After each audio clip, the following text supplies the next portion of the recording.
Pulso económico, que como siempre vamos a iniciar echando la vista atrás, a ver qué tal le ha ido al IBEX 35, a la bolsa española. No ha sido un mal día de bolsa en absoluto. Aumento 0,72 arriba, el índice general termina la sesión en 13.010. Volvemos a recuperar los 13.000,6, 13.010,6. Los valores que más han prosperado a lo largo de la sesión de hoy: Puig 3,63 arriba, Grifols 3,52 arriba, Solaria 3,31 arriba. En el lado de los que han tenido peor ejecutoria, el lado rojo, donde están las manos vendedoras, Bankinter la que más, pero muy poco, 0,27. Enagas 0,26, Logista 0,13. Y la buena noticia es que después de Logista todo el resto de los 35 están en verde. Y eso siempre anima porque era una sesión complicadilla, era una sesión después de un día de parón, de incertidumbres en Wall Street, y mira, la verdad es que ha salido bastante mejor de lo que algunos esperábamos. A continuación les voy a adelantar a modo de titulares lo que va a ser lo mollar, entiendo yo, de la tertulia de análisis económico que mantenemos aquí cada tarde para ustedes, con los mejores expertos para que no se les escape un detalle. Bien, en nuestra tertulia económica hoy tenemos que hablar del plan de defensa para disparar el gasto de militar español hasta el 2% este mismo año. Supone gastar más de 10.400 millones. Y luego hablaremos, hay un poco de todo en esos gastos, hay algunas cosas que se han metido un poco a capón y desde luego no nos convence demasiado la manera que dice el presidente, que esto simplemente es redirigir, se coge el vasito, se mueve el garbancito y dice que no hace falta ni subir impuestos, ni aumentar el déficit, ni por supuesto tocar el gasto social. También hablaremos del Tesoro, porque ha bajado del 2% el interés de las letras a 9 meses, y eso ocurre por primera vez desde 2022. Y ya sin más, les presento a nuestros invitados en el día de hoy. Don Juan Iranzo, siempre un placer reencontrarle, catedrático de Economía Aplicada y director de Armadata. Muy buenas Igualmente, tardes. encantado de estar una vez más aquí y desde luego felices Pascuas a todos los oyentes. ¿Ha tomado algo el sol, usted? ¿Ha tomado algo el sol? He tomado el sol me alegro, en Portugal. Está muy bien, está bien. Don José Ignacio Enríquez, usted el sol no sé si lo ha visto, pero ha estado muy lejos. Actuario financiero, presidente de varios fondos cotizados de renta fija. Pues sí, he tenido ocasión de estar fuera en Qatar y en Vietnam, pero sí, algo de sol me ha dado. Y con tiempo llegar trabajando hasta el Viernes Santo, que ya me incorporé a la liturgia española. Bueno, muy bien. Vamos con la bolsa. Hemos superado un periodo de inestabilidad, de tanteo, de presiones sobre el euro, de un Wall Street que está disgustado pues, por las amenazas de Trump al presidente de la Reserva Federal, a Jerome Powell. Y la verdad es que yo esperaba hoy una peor marcha del IBEX y me ha sorprendido agradablemente. Pues efectivamente, ha sido muy sorprendente porque empezó bajando moderadamente, pero casi un 1%, y se ha dado la vuelta. Y, empezó bajando porque ayer se desplomó nuevamente Wall Street, como consecuencia básicamente cayó el 2% de ese conflicto que podría surgir entre la Reserva Federal y el presidente de los Estados Unidos. Espero que ese conflicto no se materialice y además la propia Reserva Federal ha dicho que intervendría en el mercado de deuda si seguía produciéndose ese colapso que en su momento inicialmente se registró. Pero dicho lo cual, yo creo que es una buena noticia que se empieza a asimilar que la situación no va a ser tan grave como se esperaba. Y luego un asunto fundamental que ayer nos dieron la noticia, que hay una liquidez espectacular a nivel europeo y a nivel de Estados Unidos. En febrero se ha batido el récord histórico en Europa. La oferta monetaria ha superado los 15,6 billones de euros y en Estados Unidos la M2, porque la oferta monetaria han dejado de medirla, 21,5 millones de dólares. Récord histórico, y eso quiere decir que es un colchón muy importante para los mercados y básicamente se ha materializado en la bolsa. Y luego, por otro lado, hablaremos de las letras del Tesoro, pero también se ha dado la vuelta el mercado de deuda. Pues Pues sí, un día positivo. Hubo unas escaramuzas de un posible, pues bueno, una situación tensa más que de conflicto entre Jerome Powell, que es el presidente de la Fed, el banco de los bancos, y Donald Trump, el presidente de la administración norteamericana. Powell finaliza mandato en 2026. Trump parece ser que no está por la labor de esperar hasta 2026 para amortizarlo y bueno, pues básicamente está, digamos, teniendo injerencias en lo que es la política monetaria. Pues, sugiriendo de una forma muy vehemente las bajadas de tipos de interés, pero finalmente pues, ha habido recuperación, hoy los mercados en positivo y es cierto, lo mencionaba muy bien, lo apuntaba Juan, el tema de la masa monetaria, ¿no? del indicador de la... Hay una liquidez tremenda que a nivel de calle pues, se nota pues, porque hay mucho dinero, porque la velocidad de circulación del dinero se mueve, incluso en episodios de volatilidad que suele retraerse, y donde la base monetaria, pues la M2, que estudiamos en macro, pues es muy amplia, con lo cual pues eso ayuda, ¿no? A que haya pocos valores que han perdido en el día de hoy. Así es. Bueno, vamos al territorio de la economía española porque una inversión pública de 10.400 y pico millones de euros no deja de ser una palanca que mueve muchas cosas o puede moverlas. Así lo anunciaba Sánchez de una manera un poco retorcida, aprovechando que está la gente pensando en el Papa, etcétera, etcétera, y desafiando claramente a Sumar y a sus socios de viaje de la izquierda española que no ven con buenos ojos esto. De eso, el 20% va a ser material para las Fuerzas Armadas. El 20%, ahí cabe de todo. Hidroaviones, helicópteros de rescate, en fin, cosas un poco tal.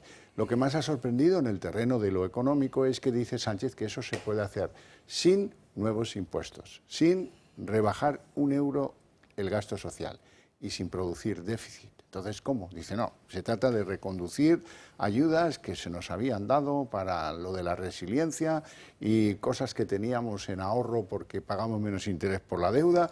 Y en tercer lugar, dice, unas ayudas prometidas a las comunidades autónomas para superar los efectos del COVID, que como no fueron necesarias, pues las metemos en este cajón, hacemos con eso un cóctel y ya nos da todo.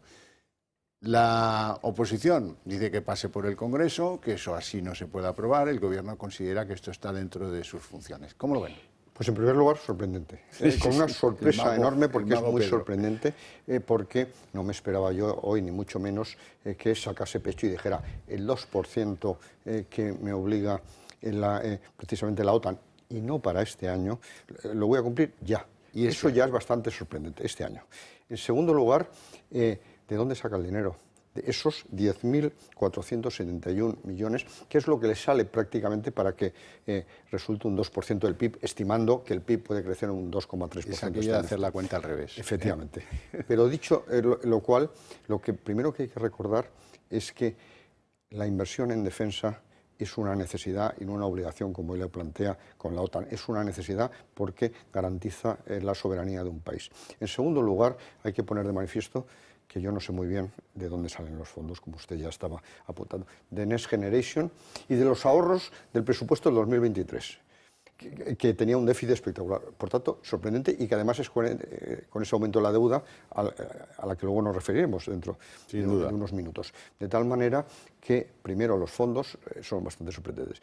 Y luego el destino también es que a lo mejor nuevamente nos vuelve a hacer trampas en el solitario, porque el 35% de esos 10.471 millones van, es decir, 3.600, a mejorar la situación laboral de las Fuerzas Armadas, básicamente de la marinería y de los soldados. ¿Eso qué significa? Que eso ya, yo había escuchado que ya se le había dado. De tal manera que a lo mejor estamos contabilizando dos veces lo mismo.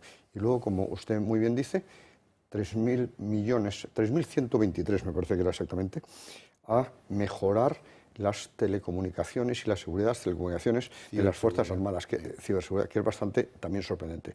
Y luego, como muy bien dice usted, equipación no llega a 3.000 millones. De tal manera que a mí me sorprende enormemente el momento, la cuantía y, desde luego, el origen y aplicación de fondos, como decimos en la facultad. De tal manera que a mí me da miedo porque a lo mejor nos da un capón en la OTAN, porque esto básicamente yo creo que lo que pretende es sacar pecho y presentarse con los deberes hechos el próximo mes de junio en la reunión de la OTAN. Pues Ignacio. Bueno, el personaje se califica solo, ¿no? Llevamos mucho tiempo hablando de pues, la granujería con la que actúa pues, este gobierno, con lo cual, lamentablemente, este tipo de titulares grandilocuentes de un 2% en defensa. Quisiera yo ver, al final, porque una cosa es predicar y otra es dar trigo, que llega finalmente a los militares, que tienen pues, un armamento y unas dotaciones y unos recursos muy inferiores a los que deberían, como consecuencia de ese retraso secular en afrontar el 2% que deberían. Bueno, pues es una más. Al final de ese 2%, pues ahí lo utilizarán para posicionarse en Indra cuando lleguen las elecciones y harán todo tipo de enjuagues a los que ya nos tienen acostumbrados. Para mí este señor no tiene credibilidad ninguna, lo digo con total, tranquilidad y serenidad. Y bueno, pues lo ha definido muy bien Juan, ¿para qué nos vamos a extender? Últimos grandes anuncios que hemos comentado aquí y que nos han cumplido. En primer lugar, varias veces ha vendido el plan de viviendas y me parece que vamos por 300 de las 300.000 prometidas. Sí. En segundo lugar, la ayuda a la Dana, creo que ha llegado al 8,5% y además poniendo serios obstáculos. De tal manera que efectivamente a mí me ha sorprendido. Puede añadir lo del volcán de La Palma. Bueno, y vaya a preguntar sí. Precisamente a los ciudadanos de allí lo que les ha llegado. De tal manera que yo me temo que es nuevamente una puesta en escena y probablemente incluso no enfrentándose a sus compañeros de gobierno, sino a lo mejor pactado con sus compañeros de gobierno, porque hay de todo. Y además, básicamente, son mejoras laborales. ¿Y eso a qué le suena? A la ministra de Trabajo y vicepresidenta Yolanda Díaz. Yolanda Díaz, sí señor. Vamos con la deuda pública, porque la deuda pública ha renovado récord en febrero. Esto se va a ir repitiendo cada mes, pero ahora estamos ya en 1,65 billones en un mes. El de febrero ha aumentado un 2,6%, mientras que eso en la zona euro también se ha, digamos, enquistado el problema. Está ya por encima del 87% del Producto Interior Bruto en pleno debate sobre el rearme, que va a ser pues, un factor de endeudamiento mayor, que va a perjudicar todavía más ese porcentaje, esa ratio de deuda versus Producto Interior Bruto. Bueno, pues efectivamente, y aquí volvemos nuevamente a las interpretaciones del señor Sánchez. El otro día nos decía, la deuda pública en España está bajando espectacularmente. Está bajando en términos de PIB nominal, como dijimos. El denominador estaba creciendo, pero en términos absolutos, como se acaba de poner de manifiesto, creció solo en el mes de febrero un 2,6%, hasta los 1,65 billones con 12 ceros de euros. ¿Eso qué significa?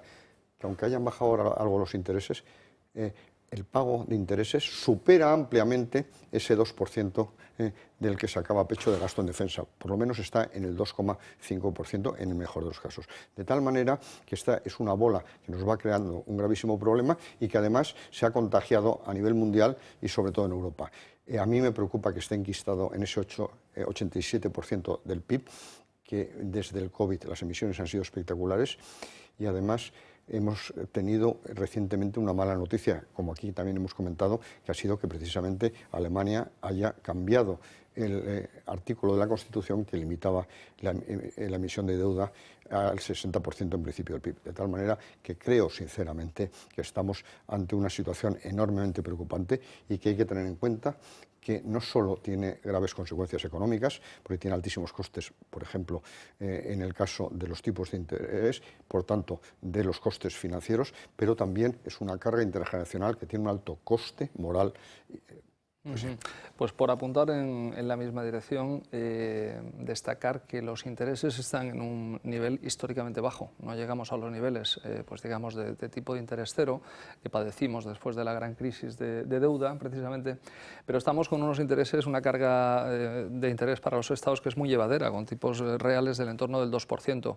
Si en algún momento los intereses repuntan y nos vamos a un tipo de interés natural en el largo plazo, que es el 4 o el 5%, eso supone directamente multiplicar por más de 2 veces, como consecuencia de la capitalización compuesta, el gasto simplemente para pagar los intereses. Con lo cual, pues esa deuda se la estamos dejando generacionalmente a los que vienen detrás, y el que venga detrás que arree, Y eso es lo que tenemos, es muchísimo, y un 80% del PIB, que es en lo que estamos en promedio en Europa ahora mismo, es un porcentaje muy elevado. En el momento que te acercas al 100%, de ahí ya hasta el infinito y más allá, no te vas al 180 en el que está Japón de la noche a la mañana, pero ya luego es muy difícil invertir la inercia y reducir un solo punto porcentual de deuda sobre PIB es a base de unos recortes tremendos, cosa bueno, pues que por las características de longevidad y digamos demográficas de España, pues es muy difícil.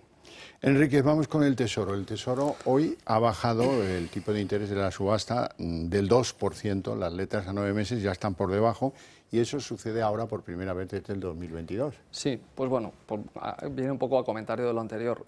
Con tipo de interés del Tesoro que se financia pues al 2% o incluso por debajo, marginalmente al 1,9%, pues es muy llevadero. Es decir, toda la deuda que comentábamos que Sánchez y el Gobierno sigue emitiendo, ¿cómo se financia? Pues cuando hay un vencimiento lo que se hace es que se refinancia, no se amortiza nada, simplemente se emite deuda al 2% para pagar los intereses, para pagar la deuda y se emite nueva deuda. Es decir, no ha habido una amortización neta de deuda desde hace, pues bueno, yo creo que diría que más de una década, y no me equivoco. Es decir, que las amortizaciones netas de deuda no es algo que el Gobierno practique, todo lo contrario, es incrementar y refinanciar. Es como cuando una empresa está al borde de la suspensión de pagos o la quiebra, que lo que haces es un plan de refinanciación, no te amortizo nada, préstame más dinero y bájame los intereses. Pues en esa situación estamos.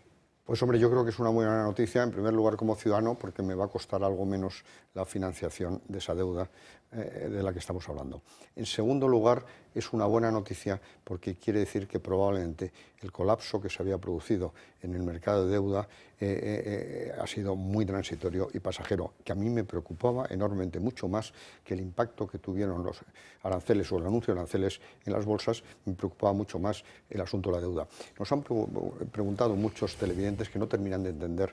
Dice, si la oferta es mayor que la demanda de bonos, ¿qué ocurre? El precio baja y por tanto, ¿qué ocurre? Que tienes que ofrecer más, suben los tipos de interés. Eso es lo que cuesta bastante entender. Y aquí se ha producido el caso contrario. La demanda ha sido superior a la oferta, por tanto, lo que se ha producido es un encarecimiento de esa deuda y una bajada de los tipos de interés.